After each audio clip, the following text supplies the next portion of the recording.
नमस्कार, आप सभी का बहुत स्वागत है साधना न्यूज में और मैं हूं आपके साथ मनीष कुमार। मुख्यमंत्री डॉक्टर मोहन यादव की अध्यक्षता में कैबिनेट बैठक का आयोजन किया गया, जिसमें प्रदेश हित के कई अहम फैसले लिए गए हैं। लोक स्वास्थ्य और चिकित्सा शिक्षा राज्य मंत्री नरेंद्र शिवाजी पटेल ने बताया कि सागर जिले के लिए 286 करोड़ की लागत से मिडवासा मध्यम सिंचाई परियोजना मंजूर की गई है। मंत्री पटेल ने कहा कि 16 अप्रैल से संसद का विशेष सत्र बुलाया गया है। इसमें नारी शक्ति वंदन के तहत महिलाओं को 33% आरक्षण का प्रस्ताव रखा जाएगा। वहीं अमरकंटक में श्री नर्मदे हर सेवा न्यास के संस्थापक अध्यक्ष स्वर्गीय भगवत शरण माथुर जी की जयंती पर विचार संगोष्ठी और श्रद्धांजलि सभा का आयोजन किया, जिसमें मुख्यमंत्री डॉक्टर मोहन यादव मुख्य अतिथि के तौर पर शामिल हुए। देखिए हमारी खास रिपोर्ट।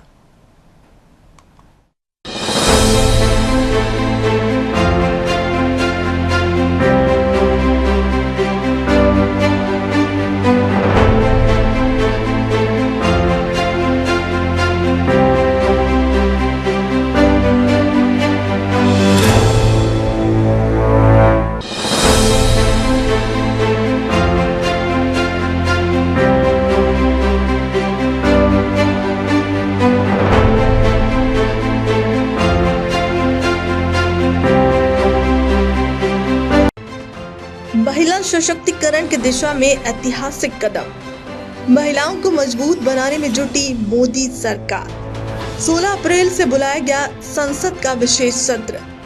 सदन के पटल पर रखा जाएगा 33% आरक्षण का प्रस्ताव। नारी शक्ति वंदन के तहत महिला आरक्षण का रास्ता होगा साफ। प्रदेश भर में नारी शक्ति वंदन पखवाड़ा मना रही मोहन सरकार। प्रदेश भर में 10 अप्रैल से 25 अप्रैल तक नारी शक्ति पखवाड़ा सम्मेलन। राजधानी भोपाल स्थित मंत्रालय में कैबिनेट बैठक का आयोजन किया गया, जिसमें मुख्यमंत्री मोहन यादव की अध्यक्षता में प्रदेश हित के लिए कई अहम फैसले लिए गए। लोक स्वास्थ्य और चिकित्सा शिक्षा राज्य मंत्री नरेंद्र शिवाजी पटेल ने कैबिनेट बैठक में हुए महत्वपूर्ण फैसलों की जानकारी दी है। मंत्री पटेल ने कहा कि सागर जिले के लिए 286 करोड़ की लागत से मिडवासा मध्यम सिंचाई परियोजना मंजूर की गई है। योजना में 7,200 हेक्टेयर सिंचाई रकबा बढ़ेगा। 3 विधानसभा के सैकड़ों किसान लाभान्वित होंगे। मंत्री पटेल ने आगे कहा कि 16 अप्रैल से 3 दिवसीय संसद का विशेष सत्र बुलाया गया है। इसमें नारी शक्ति वंदन के तहत महिलाओं को 33% आरक्षण का प्रस्ताव रखा जाएगा। इसको लेकर प्रदेश भर में 10 अप्रैल से 25 अप्रैल तक नारी शक्ति पखवाड़ा के सम्मेलन पदयात्रा स्कूल कॉलेजों में आयोजन किए जाएंगे। मंत्री पटेल ने कहा कि केंद्रीय गृह मंत्री अमित शाह ने 31 मार्च 2026 तक नक्सल मुक्त अभियान शुरू किया है। प्रदेश में समय से पहले टारगेट पूरा कर लिया। अब प्रदेश सरकार में जो नक्सल प्रभावित क्षेत्र थे, उन क्षेत्रों में जनजाति महोत्सव मनाएंगे। जन सामान्य को मुख्य धारा से जोड़ने का काम करेंगे। कैबिनेट की बैठक में लोक कल्याणकारी और विकास कार्यों के लिए तकरीबन 19,810 करोड़ रुपए की स्वीकृति दी गई। मंत्री परिषद ने लोक निर्माण विभाग सिंचाई परियोजना, महिला बाल विकास के कार्य, नवीन चिकित्सा महाविद्यालयों और कृषि विभाग के प्रस्तावों को भी स्वीकृति दी गई है। मंत्री परिषद द्वारा सागर जिले की मिडवासा मध्यम सिंचाई परियोजना के निर्माण के लिए 286 करोड़ 26 लाख रुपए की प्रशासकीय स्वीकृति दी गई है। इस परियोजना से सागर जिले की सागर तहसील के 27 ग्रामों की 7,200 हेक्टेयर भूमि की सिंचाई के लिए किसानों को लाभ मिलेगा। मंत्री परिषद द्वारा लोक निर्माण के अंतर्गत विभिन्न विकास कार्यों के लिए 10,801 करोड़ रुपए की स्वीकृति दी गई। इसके अलावा मंत्री परिषद द्वारा प्रदेश में भारत सरकार की सहायता से नए चिकित्सा महाविद्यालयों की स्थापना की योजना को आगामी 5 वर्षों तक चलाए जाने के लिए 1,674 करोड़ रुपए की स्वीकृति दी गई है, जिसमें जिला चिकित्सालय को चिकित्सा महाविद्यालय से समृद्ध किया जाएगा। मंत्री परिषद द्वारा भोपाल गैस त्रासदी राहत और पुनर्वास विभाग अंतर्गत स्वास्थ्य सेवाओं को 31 मार्च 2031 तक निरंतर रखने के लिए लगभग 1,005 करोड़ रुपए का अनुमोदन दिया गया है। वहीं कैबिनेट ने भारत सरकार से प्राप्त स्वीकृति के अनुसार प्रदेश में 8 नए वन स्टॉप सेंटर के संचालन की स्वीकृति दी है। मेहर, मऊगंज, पांडुरा, धार में मनावर और पीथमपुर, इंदौर में लसूड़िया और सावेर और झाबुआ में पेटलाबाद में नए वन स्टॉप सेंटर का संचालन किया जाएगा। 16 अप्रैल को जो संसद का विशेष 3 दिवसीय सत्र बुलाया गया है, उसमें नारी सशक्ति बंधन के लिए जो अधिनियम 2023 है, उसमें पहले जो भी कुछ ऐसे विचार थे उनको परिवर्तित करते हुए हम कैसे 2029 में ही ये लागू कर दें, ताकि लोकसभा के चुनावों में 33% स्थान महिलाओं को प्राप्त हो जाएं। उस दिशा में निश्चित रूप से संसद कानून बनाने जा रही है।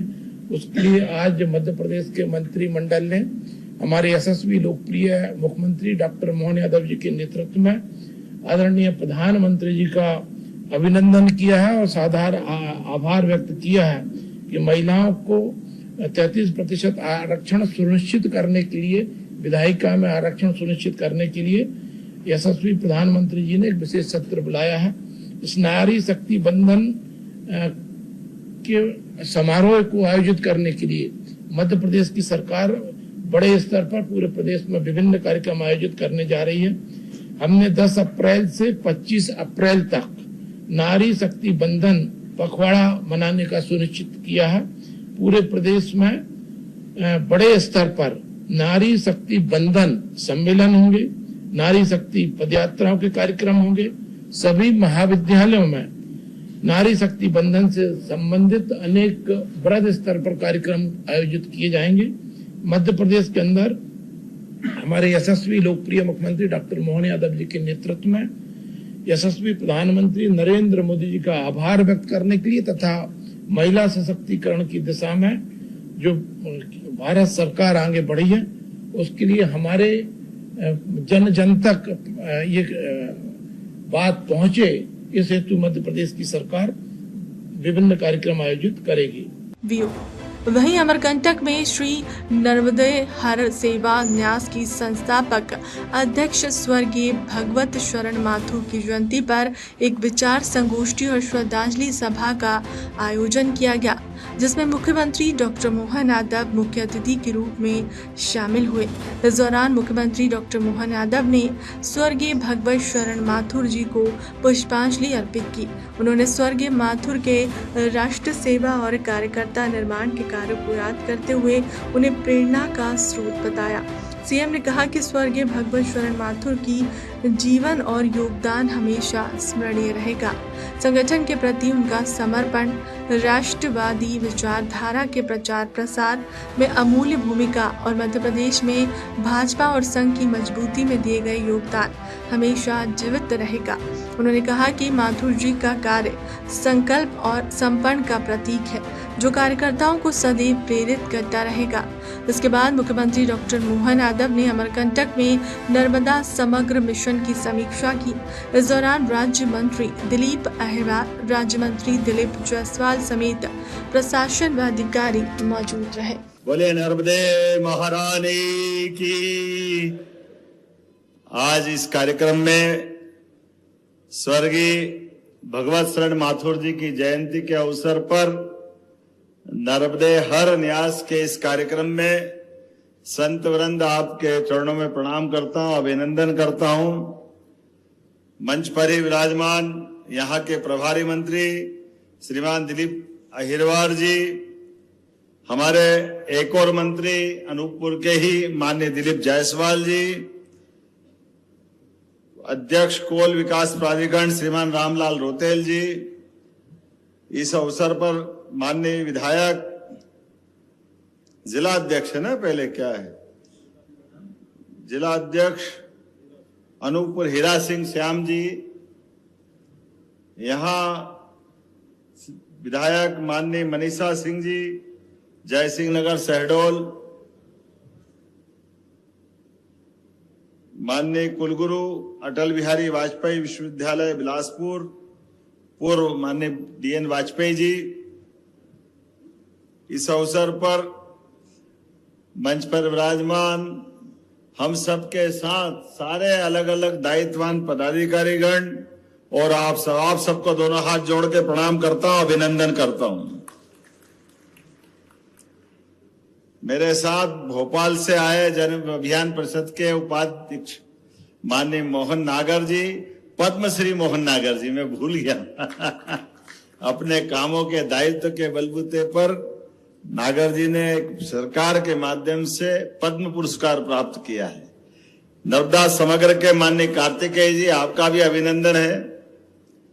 आज सच में यहां इस आयोजन में आने का, यद्यपि इस स्थान पे आने का तो और भी बार मौका मिला, मां नर्मदा के आंगन में मां नर्मदा की कृपा से यह अमरकंटक का क्षेत्र, और न केवल मां नर्मदा, अमरकंटक बाबा महादेव की कृपा से नर्मदा, सोन, जोहिला, ये तीनों त्रिवेणी की धारा है। हम सबके लिए आनंद है अपने बीच में, वाकई परमात्मा की कृपा। जिस अमरकंटक की इस भावना के साथ कई राज्यों के जीवन रेखा के रूप में मां नर्मदा की धारा अपना आशीर्वाद लुटाती है, और सोन भी यहां से आगे बढ़ते हुए गंगा की धारा को समृद्ध करती है। हमारे लिए सौभाग्य की बात है, आज के इस दौर में सच में हमारे जीवन भर का पुण्य अगर हो तो अमरकंटक आने का मौका मिलता है। मैं अपने आप को धन्य मानता हूं, अपने आप को सौभाग्यशाली मानता हूं। ये सिद्ध क्षेत्र जिसकी कोख से मां नर्मदा, सोन, जोहिला प्रकट होती है। वाकई परमात्मा ने जब सृष्टि रची, पृथ्वी का अपना स्वरूप बना, इस क्षेत्र को विशेष आशीर्वाद मिला, जिसके बलबूते पर हजारों लाखों साल से, कब से है कोई नहीं जानता, लेकिन जब से सृष्टि है तब से अमरकंटक अमर है, ये पक्की बात है। ये आनंद हम सबके बीच में, वो पुण्य धरा जिसके लिए मैं अपनी ओर से हमारे परम पूज्य भगवत शरण माथुर जी को स्मरण करता हूं। वैसे तो वो मूलतः राजगढ़ के रहने वाले थे, लेकिन राष्ट्रीय स्वयंसेवक संघ के प्रचारक बनने के बाद, भाजपा के संगठन मंत्री बनने के बाद, हमारे कई सारे प्रचारकों ने अपने जीवन काल में, जब वो प्रचारक का जो मूल दायित्व वो भी करते करते, और अलग से भी समाज सेवा की दृष्टि से कई कामों को हाथ में लिया। ऐसे ही हमारे एक और स्वर्गीय अनिल दवे जी को स्मरण करता हूं, जिनके माध्यम से नर्मदा समग्र के बलबूते पर नर्मदा जी की धारा अविरल प्रवाहित होती रहे। पर्यावरण, प्रदूषण, बदलता जलवायु परिवर्तन, ऐसे सारे विषयों को लेकर के अनिल जी ने राजनीतिक क्षेत्र में रहते हुए भी इस बात पर भी विचार किया। हम उनके साथ नर्मदा समग्र की उस भावना को भी लेकर के आए हैं। मैं आज आपसे जब बात कर रहा हूं तो सच में मैं भगवत शरण माथुर जी के साथ उनके अपने उज्जैन में जब वो जिला प्रचारक थे तब का मैं स्वयंसेवक भी हूं, उनसे बहुत मिलना जुलना, उठना बैठना। और ये बात सही है, माथुर साहब को असंभव से असंभव काम दे दो, माथुर साहब संभव करके दिखाते हैं। ये हमारे अपने माथुर साहब के काम करने का तरीका।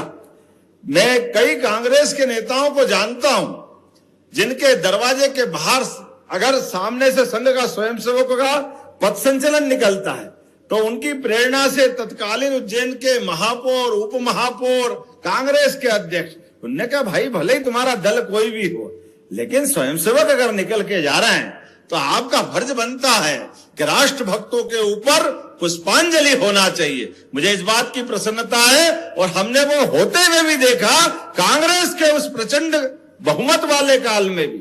ये माथुर साहब का अपना काम करने का तरीका था। ये हमारा पूरा विंध्य का, महाकौशल का, इस बेल्ट में कई चुनौतियां थी, लेकिन हमारी अपनी इस राजनीतिक धारा को मजबूत करने के लिए असंभव से असंभव काम को भी करते हुए इस पूरे विंध्य को, मुझे इस बात की प्रसन्नता है, अभी 2-3 बार से तो ऐसा हुआ है कि हमारा जो समृद्ध क्षेत्र था मालवा, वो 19 रह जाए लेकिन विंध्य 20 रहता है। ये माथुर साहब की मेहनत का परिणाम है। हमें इस बात का भी आनंद है। और ये हरा भरा क्षेत्र कितना आनंद के साथ, कैसा अच्छा लगता है। जिस बात की कल्पना की गई कि अमरकंटक में सच में मां नर्मदा का ये क्षेत्र वैसे ही रहना चाहिए। ऐसे में हम में से माथुर साहब अब नहीं है, लेकिन माथुर साहब ने जो मार्ग दिखाया है उस मार्ग पे चलने के लिए हम सब आपके सामने सरकार के माध्यम से, मैं मध्य प्रदेश सरकार के उस भाव को प्रकट करने आया हूं कि माथुर साहब ने संकल्प लिया अमरकंटक हरा भरा होना चाहिए, मां नर्मदा की धारा अविरल होना चाहिए, इसके दोनों किनारों पर सघन वृक्षारोपण होना चाहिए, तमाम प्रकार के अतिक्रमण या दूसरे प्रकार की कठिनाइयों से बचा करके मां नर्मदा का आशीर्वाद युगों युगों तक मिलता रहे, ये संकल्प करने के लिए हम सब आए हैं। इसी माध्यम से आगे बढ़ते हुए मां के आशीर्वाद के साथ आज जब मैं आपसे बात कर रहा हूं तो हम सब फिर उम्मीद करेंगे विकास के इस मामले में जब आगे बढ़ रहे हैं तो सच में हमारा राष्ट्रीय स्वयंसेवक संघ का ये शताब्दी वर्ष भी चल रहा है। ऐसे में पंच निष्ठाओं के आधार पर 5 महत्वपूर्ण आयामों के बलबूते पर परिवार को संस्कारित करना, सामाजिक समरसता को बढ़ावा देना, पर्यावरण के प्रति अपनी जिम्मेदारी निभाना, स्वदेशी और आत्मनिर्भरता को अपनाना और नागरिक कर्तव्यों का ईमानदारी से पालन करना, ये 5 परिवर्तनों के बलबूते पर संघ ने अपनी इस वैचारिक प्रतिबद्धता के बलबूते पर आगे बढ़ने का निर्णय किया। और ये होना भी क्यों नहीं चाहिए, सामाजिक समरसता में आज इस बात की अत्यंत आवश्यकता है। वैसे भी कल बाबा साहब डॉक्टर भीमराव अंबेडकर की जयंती है, उसकी पूर्व संध्या पर भी मैं आपको बधाई देना चाहूंगा और उम्मीद करूंगा बाबा साहब के माध्यम से जो उन्होंने जीवन भर अपने मूल सिद्धांतों के साथ हमारे हिंदू समाज की विविधताओं के साथ जो जातिगत बुराइयां थी उससे बाहर लाते हुए कमजोर से कमजोर आदमी के बीच में भी समता का भाव हो, समानता का भाव हो। लगभग 1000 साल की गुलामी का दौर भारत का रहा है। ऐसे में जब देश को आजादी मिली है तो यह अक्षुण्ण रहना चाहिए। लंबे समय तक भारत के लोग भारत की उस स्वाधीनता को गले लगाकर दुनिया के सामने भारत की सनातन संस्कृति की धारा को, उज्जवल धवल धारा को दुनिया के सामने प्रकट करते हुए मानवता के मूल गुणों को स्थापित करने के लिए आगे बढ़ते रहे। इसलिए हम में से सबके लिए हमारे समाज में छुआछूत का कोई स्थान नहीं, जातिवाद का कोई स्थान नहीं, हर वर्ग को लिए साथ आगे है बढ़ते जाना।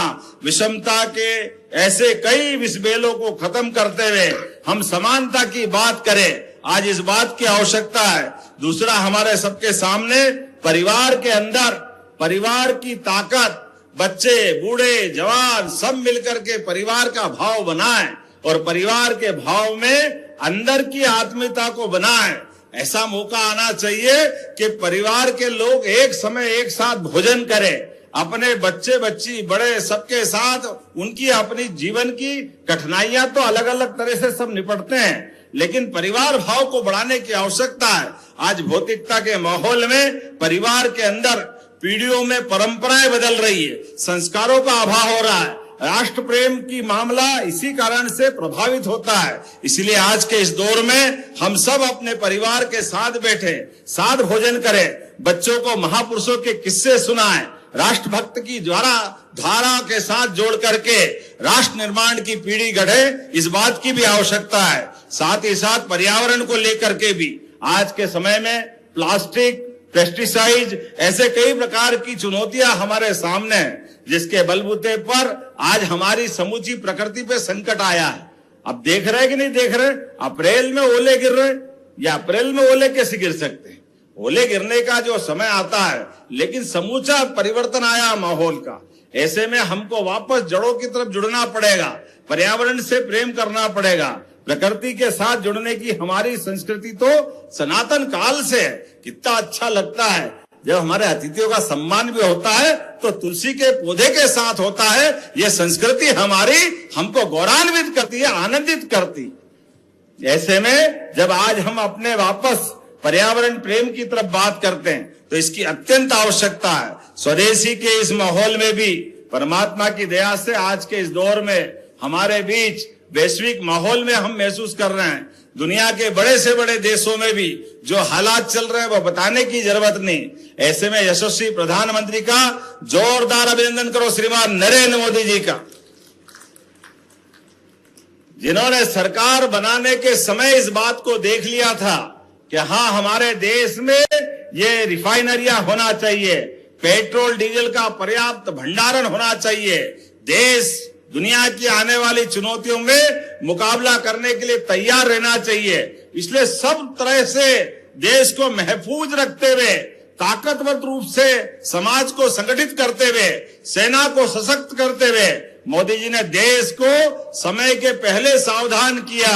इसलिए आज पूरे दुनिया के अंदर उथल पुथल है, लेकिन हमारा देश ताकत के साथ खड़ा है। ये हमें अपने मोदी जी की सरकार पे गर्व है, अपने उस विश्वास की विजय है जिसके बलबूते पर हमारी सरकार चुनाव में जाती है। आज जब मैं आपसे बात कर रहा हूं तो सच में परिवर्तन के इस दौर में हमको अपने उस संस्कारों के साथ विरासत से विकास की तरफ भी बढ़ना पड़ेगा।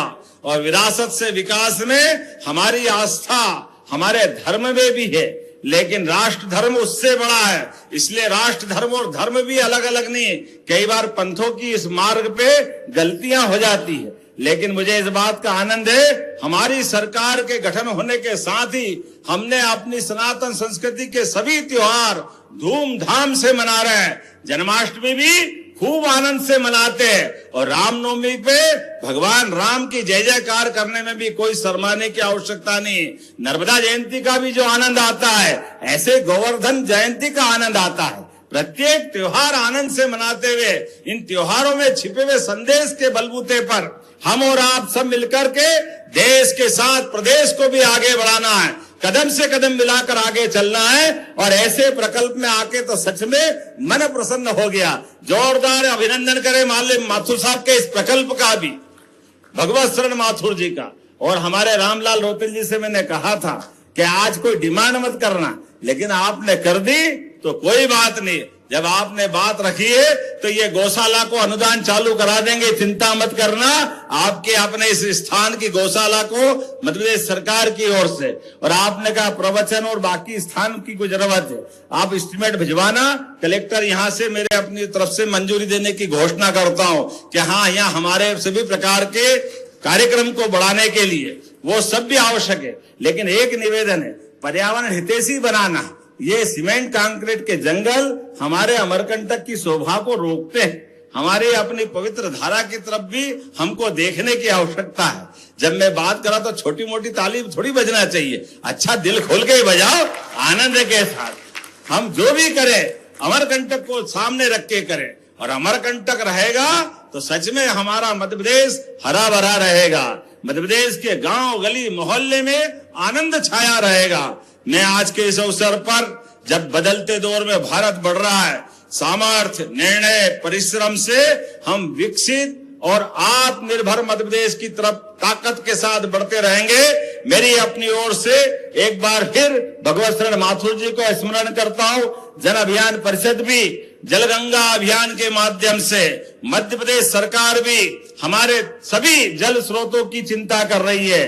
तमाम कुएं, बावड़ी, नदी, नाले, तालाब, हर स्थान पर लगभग हम 3 महीने काम करने वाले हैं। गुड़ी पड़वा से गंगा दशमी तक, और नर्मदा समग्र भी उसी में जुड़ा हुआ है। हमने नर्मदा जी के लिए भी संकल्प लिया है।